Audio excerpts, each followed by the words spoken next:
Hello everyone, this is Shailu properties.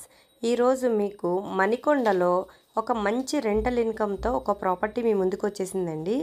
ఇది చాలా తక్కువ బడ్జెట్లో ఉంది. 3.6 CR చెప్తున్నారు.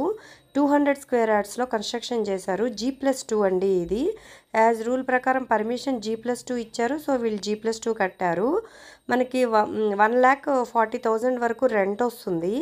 ఇంకోటి ఏంటంటే ఇది ఈస్ట్ ఫేసింగ్లో ఉంది అండి. ఇది మొత్తం మీకు నేను రాశాను ఏంటి అనేది, ఎన్ని రూమ్స్ ఉంటాయి, ఎన్ని బెడ్రూమ్స్ అని మొత్తం అన్నీ రాసాము. ఇది మీకు అంతా వాటర్ ఫెసిలిటీ కానీ అంతా బాగుంది. కార్ పార్కింగ్లు ఎవ్రీథింగ్ ఉంది. మీకు స్క్రోల్ అవుతున్న నెంబర్కి కాల్ చేస్తే మేము దీని గురించి ఎక్స్ప్లెయిన్ చేస్తాము. థ్యాంక్ యూ అండి.